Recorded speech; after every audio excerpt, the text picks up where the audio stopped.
નમસ્કાર દર્શક મિત્રો, એશિયાનો સૌથી જૂના અખબાર મુંબઈ સમાચારના ડિજિટલ પ્લેટફોર્મ પર આપનું સ્વાગત છે.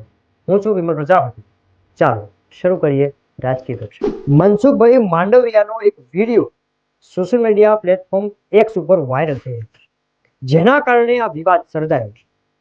મૂળ વાત છે કે 1889 ની અંદર એક ફૂટબોલ ક્લબની સ્થાપના થઈ હતી, જેનું નામ હતું મોહન બાગાન સુપર જાયન્ટ્સ. હવે આ નામ બોલવામાં સાહેબને ફાંફા પડી જાય. સાહેબ આ નામ બોલતા બોલતા ગુંથવાઈ ગયા. તેના કારણે સોશિયલ મીડિયામાં મનસુખભાઈની અનેક મીમ્સ બની રહી છે. તમને વિશ્વાસ ના આવતો હોય તો જોઈએ.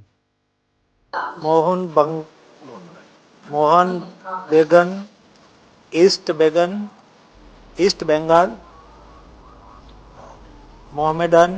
કહેવાય છે કે નેતા બન્યા પછી કે કોઈ મોટી પોસ્ટ મળ્યા પછી લોકો બદલાઈ જતા હોય છે. એમના વાણી અને વર્તનમાં ઘણો મોટો ફેરફાર જોવા મળે.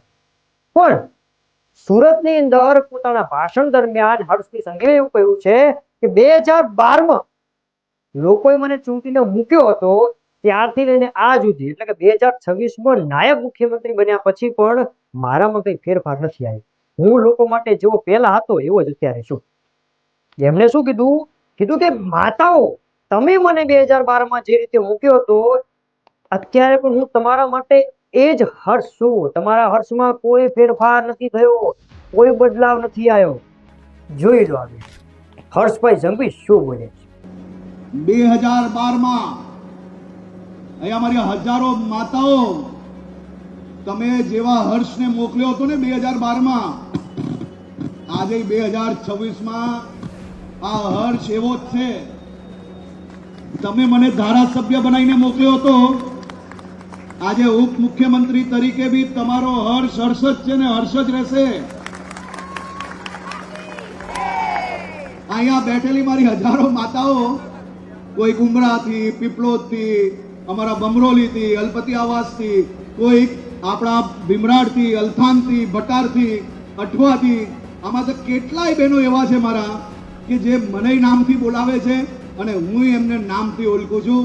એમના આશીર્વાદ છે ને, ત્યારે આ સમાજના દૂષણની સામે હું લડી શકું છું. અને આ હજારો માતાઓના આશીર્વાદ મારા માથા પર જ્યારે હોય, ત્યારે આ ડ્રગ્સનું નેટવર્ક ચલાવનાર લોકો મારું શું બગાડી લેવાના. ગાંધીનગરમાં જે પ્રકારે ટાઇફોઇડના કેસ વધી રહ્યા છે, એ પ્રકારે મુદ્દો ચર્ચાનો વિષય બને. આ બાબતે વિપક્ષની પાર્ટીઓ દ્વારા સરકારને ઘેરવાનો દરેક રીતે પ્રયાસ કરવામાં આવ્યો છે, કારણ કે લોકોનું સ્વાસ્થ્ય એ પહેલી પ્રાયોરિટી હોય. અત્યારે કોંગ્રેસના સાંસદ શક્તિસિંહ ગોહિલે કહ્યું છે કે સરકારે અત્યારે એક પોર્ટલ બનાવવાની જરૂર છે. પોર્ટલમાં જેટલા પણ ટાઇફોઇડના દર્દીઓ છે એમની વિગતો, જે તે ડોક્ટરો અને લેબોરેટરીના રિપોર્ટની વિગતો એ પોર્ટલની અંદર નિયમિતપણે અપલોડ કરવા. કેમ? તો કે સરકાર સુધી આ ટાઇફોઇડના કેટલા લોકો અસરગ્રસ્ત થયા છે એની વિગતો સાચી પહોંચે. એટલે અલ્ટિમેટલી એવું જોવા જઈએ તો શક્તિસિંહ ગોહિલે સરકાર ઉપર પ્રહાર કર્યો છે કે અધિકારીઓ સરકાર સુધી સાચી માહિતી પહોંચાડતા નથી, એટલા માટે આ સ્થિતિ સર્જાઈ રહી છે. હવે શક્તિસિંહ ગોહિલની વાતને સરકાર કેટલી ધ્યાને લેશે એ સરકારને ખબર.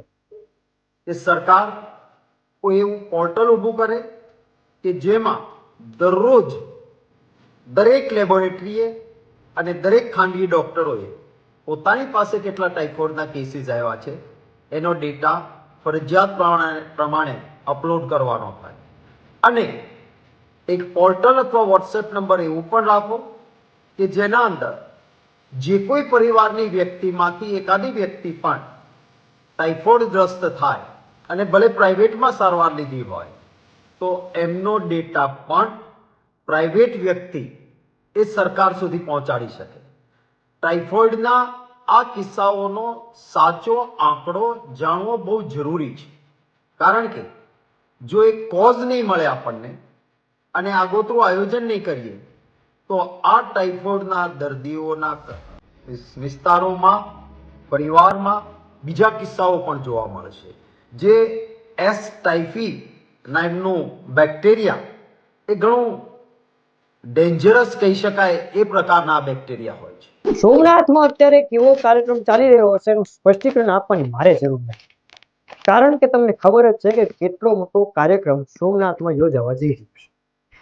આ દરમિયાન રાજ્યના નેતાઓ, ધારાસભ્યો, અધિકારીઓ દ્વારા દરેક પ્રકારના સોશિયલ મીડિયા પ્લેટફોર્મ પર અનેક પ્રકારના વિડીયો અને ફોટો શેર કરવામાં આવી રહ્યો છે. પણ અત્યારે ચર્ચાનો મુદ્દો એ નેતાઓ નહીં, આ બાળકો બને. આ બાળકોએ સંસ્કૃતિ સાથે આસ્થાનો શંખનાદ કર્યો અને સોશિયલ મીડિયામાં તો ચર્ચા એવી પણ ચાલી રહી છે કે આ બાળકો ભારત દેશનું સાચું ભવિષ્ય છે. ને વાત સાચી પણ છે. સંસ્કૃતિ સાથે આસ્થાનું જ્ઞાન હોવું જોઈએ, સંસ્કૃતિ સાથે સભ્યતાનું જ્ઞાન હોવું જોઈએ, સંસ્કૃતિ સાથે આધ્યાત્મનું જ્ઞાન હોવું જોઈએ. એટલી જ મહત્વનું છે કે સંસ્કૃતિ સાથે વિજ્ઞાનનું જ્ઞાન હોવું જોઈએ. આ દરેક પ્રકારનું સમન્વય આ બાળકોમાં જોવા મળે છે. એસોસિએશન ફોર ડેમોક્રેટિક રિફોર્મ દ્વારા એક રિપોર્ટ જાહેર કરવામાં આવ્યો છે. આ લોકોએ સંશોધન કર્યું છે કે છેલ્લા 10 વર્ષની અંદર રિપીટ થયેલા સાંસદો અને ધારાસભ્યોની સંપત્તિમાં કેટલો વધારો થયો છે. એમાં મૂળ વાત એ છે કે આમાં જે બીજા નંબરે છે એ ગુજરાતના સાંસદ છે.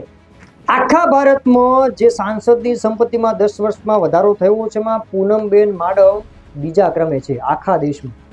2000 ને આજથી 10 વર્ષ પહેલા એટલે કે 2014માં જેમની સંપત્તિ માત્ર 17 કરોડ હતી, એમની સંપત્તિમાં વધારો થઈને 147 કરોડ રૂપિયા થયો છે.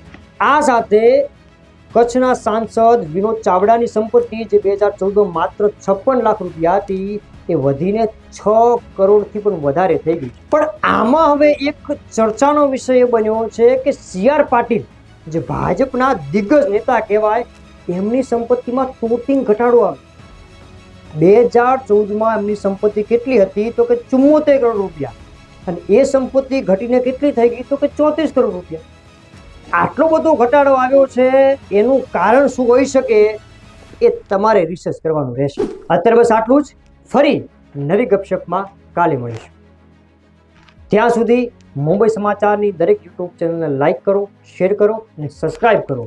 આ સાથે જ મુંબઈ સમાચારના દરેક સોશિયલ મીડિયા પ્લેટફોર્મને શેર કરવાનું અને કમેન્ટ કરવાનું ના ભૂલતા. નમસ્કાર.